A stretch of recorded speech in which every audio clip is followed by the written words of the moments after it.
दोस्तों, हमारे जिंदगी में कई बार मुश्किल से मुश्किल घड़ी आती है। कभी कभी हमें बड़े फैसले लेने होते हैं। उस समय हमें पता नहीं होता है कि यह फैसला हमारे जीवन पर कैसा प्रभाव डालेगा, हमारे जीवन में खुशियां लाएगा या मुसीबत। कई बार तो ऐसा भी होता है कि हम समझ ही नहीं पाते हैं क्या निर्णय ले जो हमारे लिए उचित होगा। एक सही फैसला या निर्णय हमारी जिंदगी को सुखमय बना सकता है और वही एक गलत फैसला हमारे जीवन को नर्क बना सकता है। ऐसे में सही फैसला लेने की क्षमता हमारे जीवन में सफलता हासिल करने के लिए जरूरी है। आज हम आपके लिए एक ऐसी ही कहानी लेकर आए हैं जिसे जानकर आप जीवन में कभी भी गलत फैसला नहीं लेंगे। हमारा दावा है कि आपको ये कहानी जरूर पसंद आएगी। तो चलिए कहानी को शुरू करते हैं। बहुत समय पहले की बात है। एक छोटे से राज्य में एक बौद्ध भिक्षु रहा करते थे। सभी जगहों पर उनके ज्ञान की बहुत ख्याति थी। हो भी क्यों ना, वह बहुत बड़े ज्ञानी थे। उनके ज्ञान की ख्याति उस राज्य के निकट के सभी राज्यों में होती थी। उनके पास लोग दूर दूर से आते थे ताकि अपनी समस्याओं का समाधान प्राप्त कर सकें। उस बौद्ध भिक्षु के पास कोई कैसी भी कठिन समस्या लेकर क्यों ना आए, वह समस्या का समाधान जरूर करते थे। जब भी कोई व्यक्ति अपनी समस्या लेकर उनके पास जाता, वह उस समस्या को बड़े ही ध्यान से सुनते और उसी में लीन हो जाते, जैसे उनकी वह खुद की समस्या हो।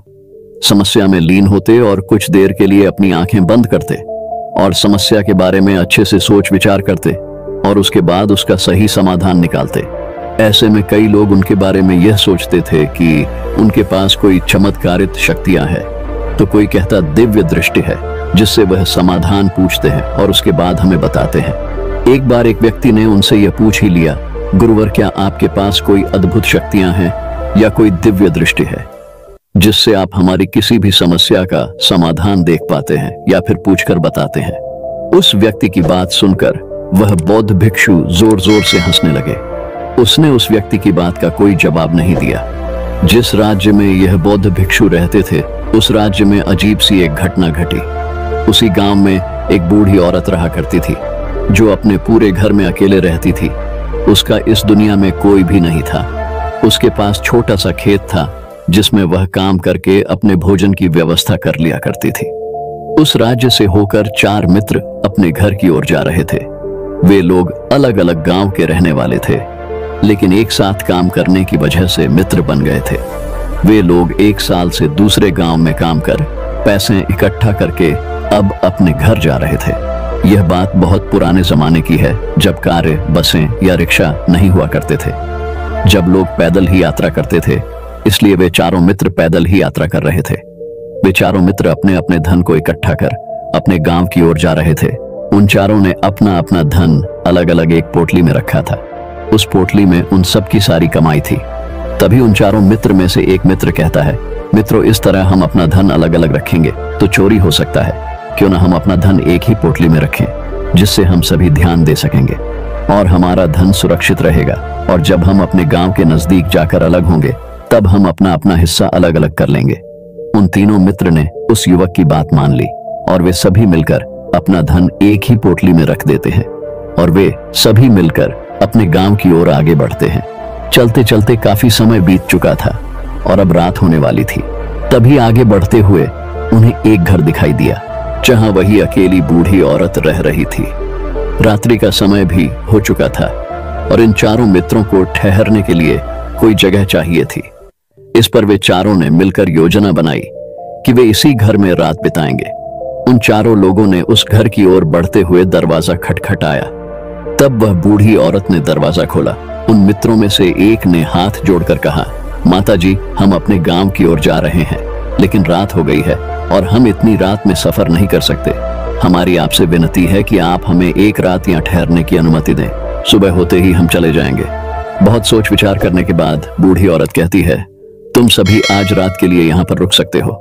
बूढ़ी औरत ने सबके लिए खाना बनाया और उन्हें पेट भर भर कर खिला दिया। इसके बाद उन मित्रों ने धन की पोटली उस बूढ़ी औरत के हाथ में थमा दी और कहा, माता जी, इस पोटली में हमारी साल भर की कमाई है। हमने अब तक का सब धन इसमें रखा है और अब हम इसे आपको सौंप रहे हैं क्योंकि आपके पास सुरक्षित रहेगा। हम बस इतना चाहते हैं कि हम चारों में से कोई एक व्यक्ति लेने आए, तो आप इस पोटली को मत देना। जब तक हम चारों एक साथ लेने न आए, तब वह बूढ़ी औरत कहती है, ठीक है बेटा, जब तुम चारों एक साथ मेरे पास इस पोटली को लेने आओगे तभी इस पोटली को मैं दूंगी।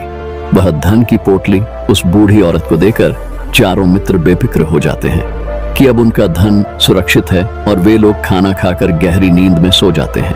अगली सुबह जब वह चारों उठते हैं तो सभी लोग अपनी आगे की यात्रा के लिए तैयारियां शुरू करते हैं। उन चारों दोस्तों में से एक दोस्त थोड़ा सा बदमाश था।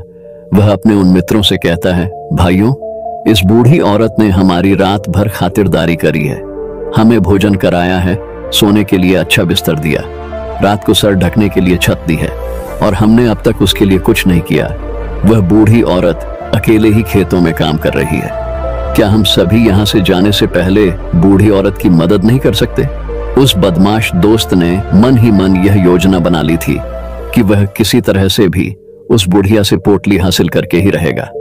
बाकी के तीनों मित्र उसकी बातों में आ जाते हैं और वे सभी मिलकर उस बुढ़िया की मदद करने अर्थात खेतों में काम करने के लिए चल पड़ते हैं। वे सभी मिलकर खेतों का काम कर ही रहे थे। काफी देर काम करने के बाद वह बदमाश दोस्त अपने बाकी तीनों मित्रों से कहता है, मित्र, मुझे जोरों की प्यास लग गई है, मैं जरा उस बूढ़ी औरत से पानी मांग कर लाता हूँ। वह बाकी मित्र भी अब काफी थक चुके थे, उन्हें भी जोरों की प्यास लगी थी, इसलिए वह तीनों मित्रों से वहां से जाने के लिए कह देते हैं, साथ में पानी लाने को कहते हैं। जैसे ही वह बदमाश दोस्त उस बूढ़ी औरत के पास पहुंचता है, वह उस बूढ़ी औरत से कहता है, माता जी, अब हम यहाँ से जा रहे हैं, कृपया करके हमारे धन की पोटली वापस दे दे। इस पर वह औरत कहती है, नहीं नहीं, जब तक तुम चारों एक साथ ना हो तब तक मैं वह पोटली किसी को नहीं दे सकती। तुम्ही ने कहा था कि जब तक हम चारों एक साथ ना हो तब तक यह पोटली किसी को नहीं देनी है। तभी वह बदमाश उन तीनों की तरफ इशारा करते हुए कहता है, ठीक है, तो बाकी के तीनों मित्रों से भी पूछ लेते हैं।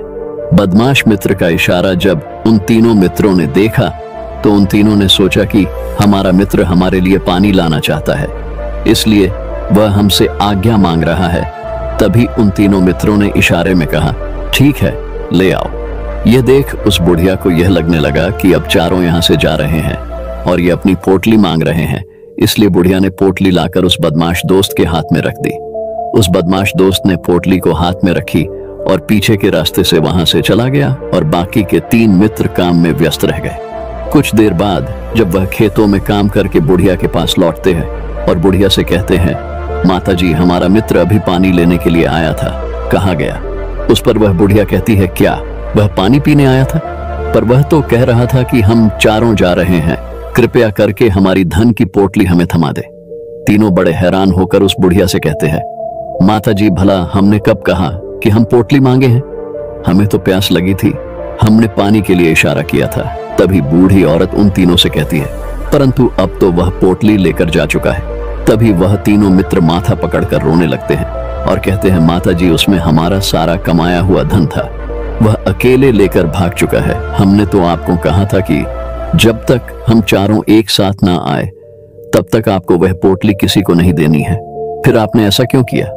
इसमें तो सरासर आप ही की गलती है।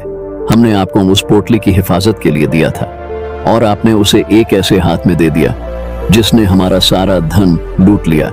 हम बर्दाश्त नहीं करेंगे, हम राजा के पास जाएंगे और राजा से आपकी शिकायत करेंगे, न्याय की मांग करेंगे। अब तो इस बात का फैसला राजा ही करेंगे।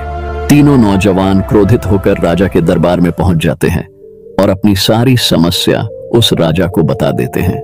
जब वह राजा उन तीनों नौजवानों की बातें ध्यानपूर्वक सुनता है तो वह तुरंत ही बुढ़िया को राज्य दरबार में पेश होने की आदेश देता है। राजा के आदेश पर राजा के सैनिक तुरंत ही उस बुढ़िया को राज्य दरबार में पेश करते हैं और राजा भरी दरबार में उस बुढ़िया को दोषी करार देते हैं और कहते हैं कि तुम्हें वह पोटली उस अकेले व्यक्ति को नहीं देनी चाहिए थी, जबकि उन्होंने तुमसे कहा था कि जब तक वह चारों एक साथ उस पोटली को लेने ना आए तब तक तुम्हें वह धन किसी को नहीं देना चाहिए था। इसमें तुम्हारी गलती है और अब तुम्हें हर्जाना भरना पड़ेगा, तुम्हें इनका धन लौटाना होगा। राजा का यह आदेश सुनकर बूढ़ी औरत फूट फूट कर रोने लगती है और राजा को मदद की गुहार लगाती है और कहती है, हे राजन, मैं तो एक बूढ़ी औरत हूं और मेरे पास इतना धन नहीं है और न ही मेरे घर में कोई ऐसा है जो धन कमाता हो। मेरे पास इतना धन नहीं है कि मैं लौटा सकूं। मैं तो अकेली हूँ, बेसहारा हूँ, कृपया करके मुझ पर रहम करें। लेकिन राजा उस औरत की एक नहीं सुनता और वह औरत रोते हुए अपने घर की ओर जा रही थी। आखिर मैं इतना धन कहाँ से लाऊंगी? मैं उन लोगों का यह धन कैसे लौटाऊंगी? मेरे पास इतना धन नहीं है। मैं क्या करूं, कैसे करूं, कहां से लाऊं इतना धन? अगर मैंने उनका धन नहीं लौटाया तो राजा मुझे मार डालेगा। इसमें मेरी भी गलती है। जब उन चारों ने मिलकर कहा था, जब हम चारों एक साथ ना हो तब तक वह पोटली किसी को नहीं थामनी है, फिर भी मैंने वह पोटली केवल एक व्यक्ति को थमा दी। गलती तो इसमें मेरी ही है। यह सारी बातें सोचते सोचते अपने घर की ओर जा रही थी। तभी उस बुढ़िया औरत को वही बौद्ध भिक्षु मिले जो बड़ी ही आसानी से किसी भी समस्या का समाधान करते थे। तब बौद्ध भिक्षु बुढ़िया औरत से पूछते हैं, क्या बात है माता जी, क्यों परेशान हो और क्यों रो रही हो? इस बात पर वह बुढ़िया संत को सारी बातें बता देती है। उसके बाद कहती है, हे महाराज, इसमें गलती तो मेरी ही है। उन्होंने तो कहा ही था कि जब तक हम चारों एक साथ ना आए तब तक पोटली किसी एक को मत देना। लेकिन मेरी बुद्धि भ्रष्ट हो गई थी, जो मैंने पूरा धन किसी एक व्यक्ति को दे दिया और वह उनका सारा धन लेकर चला गया। लेकिन अब मुझे समझ नहीं आ रहा है कि मैं इतना धन कहां से लाऊं और कैसे जुटाऊं। राजा ने अब तो आदेश भी दे दिया है कि मुझे धन लौटाना पड़ेगा। अब मैं इसी संकट में हूं, इतना सारा धन कहां से लाऊं? वह भिक्षु उस बूढ़ी औरत से कहते हैं, माता जी तुम रो मत, मैं कोई ना कोई रास्ता निकालता हूं। इतना कहकर वह संत वहीं पर बैठ जाते हैं और कुछ देर के लिए आंखें बंद करके सोचते हैं और मौन रहकर समस्या का समाधान निकालते हैं।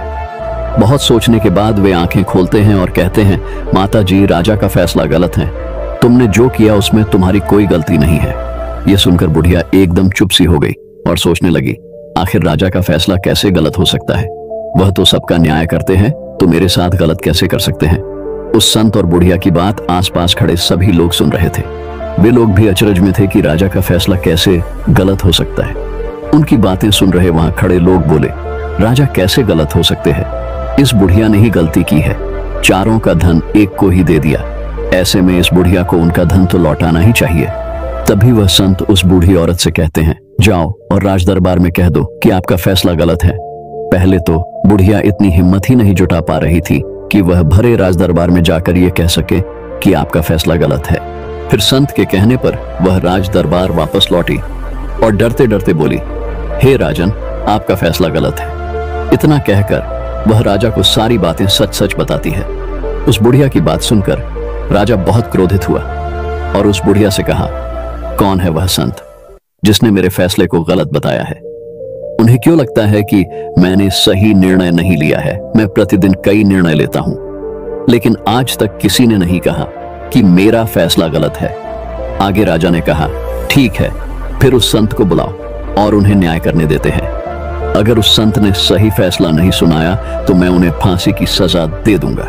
राजा ने तुरंत ही अपने सैनिकों को आदेश दिया कि जाओ और उस संत को लेकर आओ। यह बात पूरे राज्य में फैल गई। सभी ये जानने को उत्सुक थे कि आखिर वह संत कौन है जिसने राजा को कहा है कि उनका फैसला गलत है और अब वे खुद इसका न्याय करने आ रहे हैं। वे सैनिक कुछ देर बाद उस संत को लेकर राज्य दरबार आ पहुंचे। राज दरबार में सभी लोग उपस्थित थे। उन संत को देखकर राजा कहता है, महाराज, आपको ऐसा क्यों लगता है? मैंने जो फैसला सुनाया है वह गलत है। इस बुढ़िया ने यह वादा किया था कि वह चारों लोगों की उपस्थिति में ही धन की पोटली देगी, लेकिन इसने सिर्फ एक ही व्यक्ति को धन की पोटली दे दी। इसने अपना वादा तोड़ा है। इसे एक व्यक्ति को धन नहीं देना चाहिए था। अब इसे बाकियों का धन लौट आना पड़ेगा। वह उनका सारा धन लेकर भाग गया तो इसमें इसकी गलती हुई ना। अब इस बूढ़ी औरत को ही बाकियों का धन लौट आना पड़ेगा। तो भला मेरा फैसला गलत कैसे हुआ? इसके बाद बौद्ध भिक्षु बड़ी विनम्रता से कहते हैं, हे राजन, यह आपका फैसला था, लेकिन मैं आपसे कुछ कहना चाहता हूँ। इस पर राजा कहता है, ठीक है, कहिए, आप क्या कहना चाहते हैं? तब वह साधु बड़ी विनम्रता से कहता है, राजन, जैसा कि वादा किया गया था कि पोटली इन चारों मित्रों की उपस्थिति में ही दी जाएगी, और अभी ये यहाँ केवल 3 ही मौजूद है, चौथा कहाँ है? इनसे कहिए ये तीनों अपने चौथे मित्र को वापस लाए, तभी इनका धन वापस किया जाएगा। वादा भी वैसा ही किया गया था, जब तक चारों एक साथ ना हो तब तक धन वापस नहीं करना है। अगर ये बूढ़ी औरत धन लौटा देती है तो अपना वादा तोड़ देंगी, यह भी तो सही नहीं है। यदि आप चाहते हैं इनका धन वापस लौटाया जाए तो इनसे कहिए पहले जाए और अपने मित्र को वापस लाए। उस राज्य दरबार में बैठे सभी लोग इस फैसले को सुनकर बहुत ही खुश हुए और संत की हाँ में हाँ मिलाने लगे। सभी उस संत की समझदारी की तारीफ भी की। राजा तुंडरत ही उस संत के सामने सर झुका लेता है और हाथ जोड़कर कहता है, हे महाराज, आपका यह फैसला इतना सही कैसे हो सकता है? आखिर यह बात मेरे दिमाग में क्यों नहीं आई? मैंने इस बात को लेकर इस तरह सोचा क्यों नहीं? तभी वह साधु उस राजा से कहते हैं, हे राजन, आपके पास और भी कई काम होते हैं। आप दिन भर व्यस्त रहते हैं और आपको जल्दीबाजी में फैसले लेने पड़ते हैं। आपने इस मामले को सुना और समझा, लेकिन इसे देखने में आप गलती कर गए। इसे आपने ऊपरी तौर पर देखा, आपने इसकी गहराई तक जाने का प्रयास तक नहीं किया। यदि आपने इस मामले को गहराई को देखा होता, समझा होता, तो आप भी इस नतीजे पर आते। हम जब तक किसी मामले की गहराई तक नहीं जाते, तब तक हम उसका सही समाधान नहीं निकाल सकते। हम में अधिकांश लोग तो अपने फैसले केवल जल्दबाजी में लेना चाहते हैं, भले ही वह मामला कितना भी गंभीर क्यों ना हो। हमें तो बस अपना हक चाहिए, हमारा नाम होना चाहिए, भले ही वह फैसला हमारे लिए नुकसानदायक क्यों ना हो। लेकिन हमें तो उससे मामले की गहराई तक जाने के लिए सोचते तक नहीं है। तभी वह राजा उस संत से कहता है, हे महाराज, क्या आपके पास कोई दिव्य शक्तियां हैं? क्या आपके पास कोई ऐसी चमत्कारी शक्तियां हैं जिससे आप सवाल करते हैं और वह आपको उसका समाधान बताती है, जिसके कारण आप सही फैसला ले पाते हैं? इस बात पर मुस्कुराते हुए कहते हैं, हे राजन, यह सवाल हमसे अब तक कई लोगों ने पूछा है और हमने किसी को आज तक उत्तर नहीं दिया है, लेकिन आप हमारे राज्य के राजा हैं, इसलिए मैं आपको इस प्रश्न का उत्तर देता हूं। मेरे पास कोई भी ऐसी दिव्य या चमत्कारी शक्तियां नहीं है। मैं हर बात को केवल गहराई तक सोचता हूं और विचार करता हूं, और जब मैं विचार करता हूं तब मेरे सामने कई सारे समाधान आते हैं। फिर मैं उन समाधानों पर कई बार विचार करता हूं, तब मैं दूसरों को समाधान देता हूं, क्योंकि किसी एक इंसान का लिया हुआ गलत फैसला किसी इंसान का जीवन बर्बाद कर सकता है। ठीक उसके विपरीत, एक लिया गया फैसला सही हुआ तो जीवन अच्छा हो सकता है, और एक गलत फैसला जीवन को नरक बना सकता है। इसलिए फैसले छोटे हों या बड़े, हमें मौन रहकर समझदारी से लेने चाहिए। अगर आप मौन रहकर किसी फैसला पर विचार करते हैं तो एक सही समाधान निकलकर सामने आता है। मॉरल ऑफ द स्टोरी, इस कहानी से हमें यह सीखने को मिलता है कि सही फैसला लेने की क्षमता हमारे जीवन में सफलता हासिल करने के लिए जरूरी है।